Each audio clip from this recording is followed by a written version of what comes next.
सासंगत जी प्यार से कहना। धन निरंकार जी, सासंगत जी जैसे आप सभी श्रवण करते हैं निरंकारी बाबा गुरबचन सिंह जी महाराज के जीवन पर लिखी गई पुस्तक जीवन शिक्षा, आप जी इसका आनंद लें।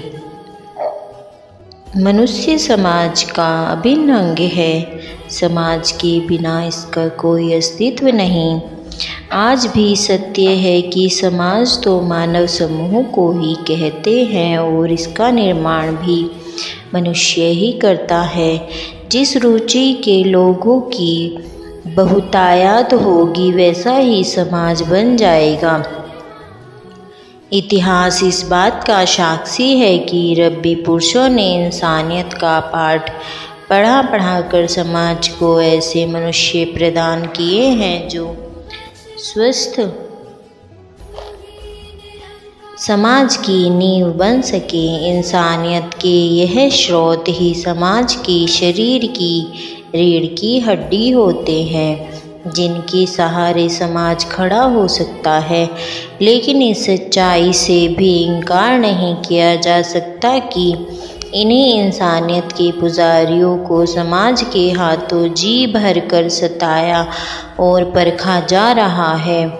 इनका जीवन भर ही कांटों पर चलने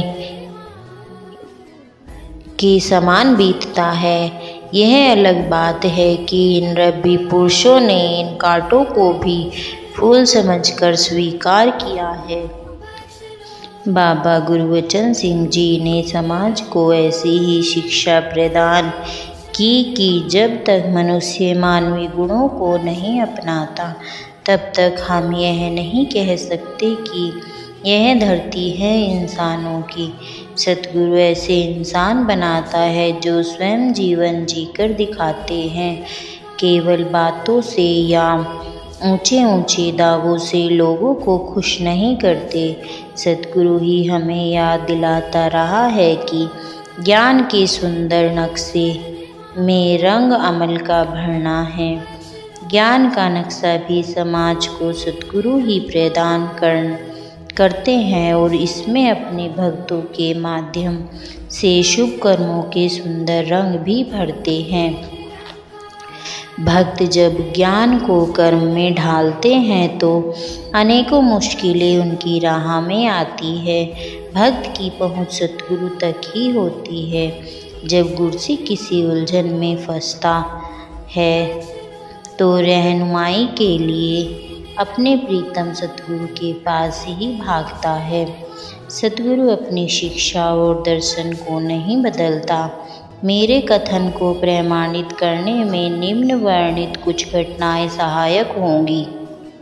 एक बार की बात है, 3 व्यापारी महात्मा भाई साहब मोतीराम जी, सराफा राम रतन का काफिला जी और P.L. बजाज शर्मा हुजूर के चरणों में आए। यह महात्मा भक्ति मार्ग पर चलने वाले गुरु घर के प्रेमी भक्त थे। सतगुरु की शिक्षा को व्यवहारिक रूप देने की पूरी कोशिश में रहते थे, लेकिन जिस समाज में जिन व्यापारिक दायरों में रहकर जीवन को रोजी रोटी कमानी है वह इतने भिन्न थे कि मानसिक दुविधा में फंसना स्वाभाविक ही था। बेईमानी में ईमानदारी और बुराई में अच्छाई की राह आसानी से नहीं मिल पाती है। यही कारण है कि इस संसार में सदा नेक और ईमानदार लोगों को ही बहुत कुछ सहना पड़ता है। भाई साहब मोतीराम जी पंडित ज्वेलर्स वाले सराफा का काम करते थे। सराफा के बारे में तो अक्सर कहा सुना जाता है कि वे सोने में खोट डालने के मामले में तो अपने सगों तक का भी लिहाज नहीं करते। मोतीराम जी ज्ञान लेने के बाद महसूस करने लग पड़े कि सोने में मिलावट नहीं करनी और जिस गहने के लिए मिलावट आवश्यक है वह भी ग्राहक को स्पष्ट बतानी है कि इस गहने में कितने प्रतिशत सोना है और कितने प्रतिशत मिलावट।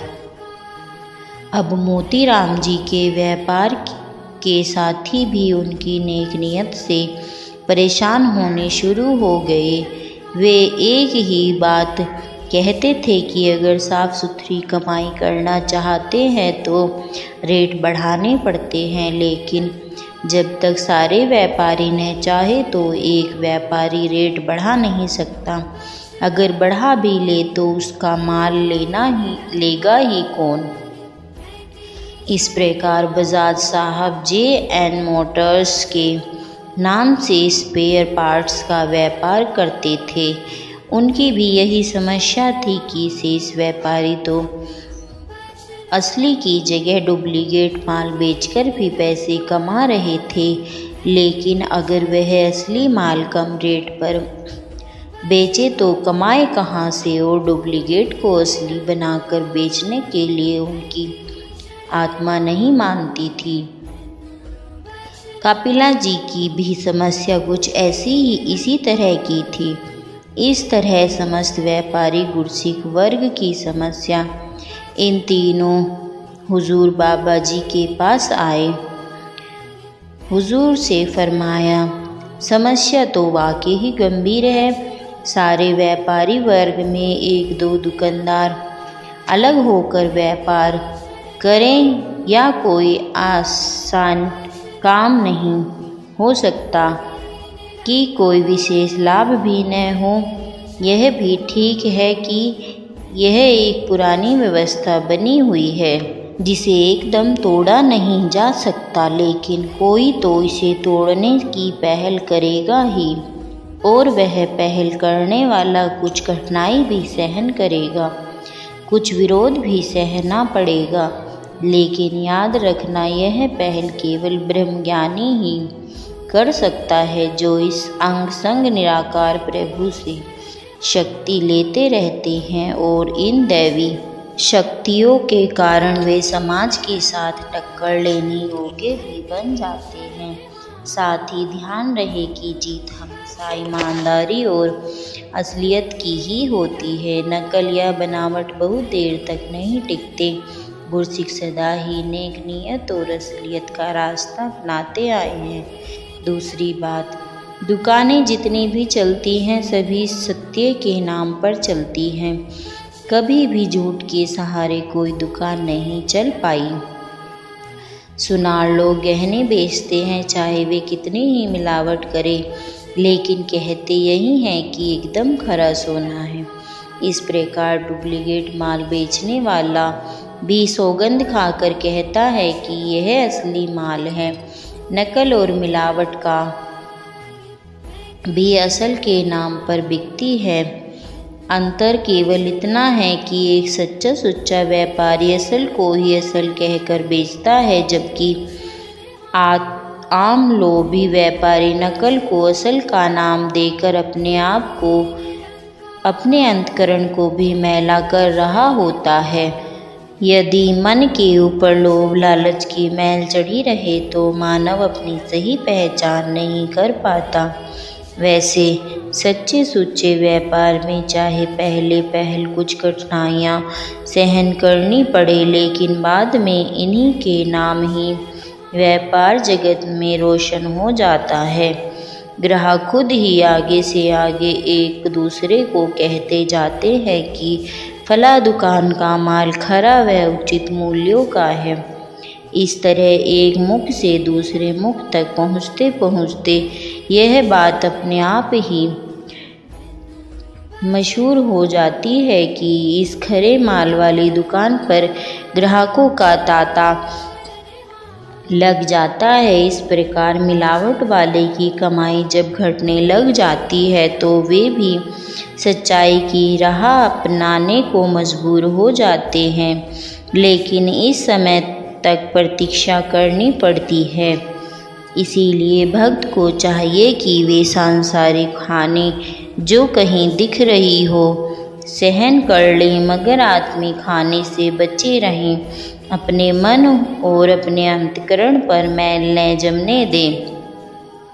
कुछ समय के बाद ही वे देखेंगे कि जीत सदा सत्य और अच्छाई की ही हो, झूठ और बुराई की नहीं।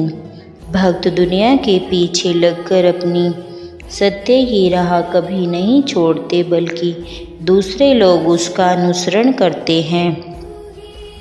भक्त व्यापारिक क्षेत्रों में हो अथवा सरकारी नौकरी में, दौलत प्रधान सामाजिक ढांचा उसे बेचैन कर देता है। बेचैन वह इसलिए होता है कि उसे हर कदम पर अपने सतगुरु से मिली शिक्षा का शुभ विचार, ईमानदारी, हक हलाल की कमाई और निराकार प्रभु को हर दम अंग-संग महसूस करने वाले सच्चे मार्ग पर चलते रहने का ध्यान रहता है। जब भक्ति सच्चे सुच्चे मार्ग पर चलने की कोशिश करता है तो उसे उनके अन्य साथी अपनी राह का रोड़ा समझते हैं। ऐसी ही एक समस्या लेकर दास एक दिन पूज्य वीडी नागपाल जी और वासुदेव सिंह जी हुजूर बाबा जी के पास आए।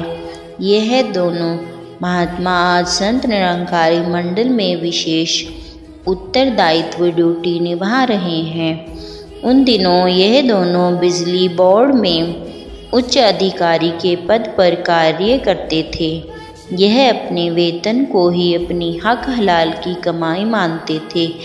क्या बड़ा क्या छोटा, अपने साथ नौकरी करने वाले सभी अधिकारी व कर्मचारी अक्सर उन्हें कहते कि झूठे बिल व खर्च दिखाए बिना, सरकारी माल इधर उधर किए बिना, केवल कागज़ में ही कार्य संपन्न दिखाए बिना इस महंगाई के समय में गुजारा कर पाना बहुत मुश्किल है। आप भी हमारे साथ मिलकर ऐसे ही काम करो, वरना हमारे घर राह में रुकावट ही बने रहोगे। इन दोनों महापुरुषों ने नौकरी पेशा गुरसिखों की इस प्रकार की उलझनों का प्रतिनिधित्व करते हुए हुजूर के चरणों में यहाँ तक कह दिया कि कभी कभी तो मन इतना परेशान हो जाता है कि नौकरी छोड़ देने को मन करता है। हुजूर इन महात्माओं की परेशानी को समझते हुए समझाने लगे, आपकी उलझन जायज़ है। तेज हवा के झोंकों में जल पा रहे दो चार दीपकों के लिए अपनी रोशनी को बचा पाना कठिन तो होता ही है, लेकिन आगे चलकर यही दीपक दूसरों को राह भी दिखाते हैं। कोशिश तो यही होनी चाहिए कि प्रज्वलित दीपकों की संख्या बढ़ती जाए। तेज हवा कुछ समय में ही रुक ही जाएगी, लेकिन इसके बाद जलते हुए दीपक ही दूसरे दीपकों को जला पाएंगे। जिस प्रकार बाढ़ आने पर हम चुपचाप बैठकर तमाशा नहीं देखते, यह नहीं सोचते कि बाढ़ जितनी तबाही कर सकती है कर ले, बल्कि हर कठिनाई को सहते हुए जान की बाजी लगाकर भी उस बाढ़ को रोकने के लिए तरह तरह के प्रयास तब तक जारी रखते हैं जब तक उसका मुंह मोड़ न दे। इस प्रकार समाज में संत महात्माओं और शुभ विचारों वाले लोग होते हैं। झूठ और माया का प्रभाव इंसान के मन को घेरे रखता है, लेकिन यह ज्ञानवान सत्य के पुजारी ही होते हैं जो बहुत कुछ सहकर भी सच्चाई, ईमानदारी, नेक नियत और मानवता का दामन नहीं छोड़ते। यह मार्ग कठिन तो है, लेकिन मंजिल इस राह पर चलकर ही मिलती है। आपने नौकरी छोड़नी नहीं, नौकरी करते हुए दूसरों के लिए जो इस नेक की राह, सच्चाई की राह पर चलना चाहते हैं, प्रेरणा का स्रोत बनना है। हुजूर की रहनुमाई लेकर यह महात्मा नमस्कार करके अपनी अपनी ड्यूटियों के लिए चल पड़े और दास मन ही मन सोचने लगा कि वहाँ मेरे सतगुरु हालात कैसे भी हों, तू अपने भक्तों के आचरण और चरित्र को कभी डामाडोल नहीं होने देता। आज ये दोनों महापुरुष अपने अपने विभाग में बेदाग इज्जत व नेक नियत के साथ नौकरी करके चाहे सेवा मुक्त हो चुके हैं, लेकिन उनकी ईमानदारी व पावन व्यक्तित्व और चरित्र की चर्चा अब भी उनके विभागों में अक्सर मिसाल के रूप में दी जाती है।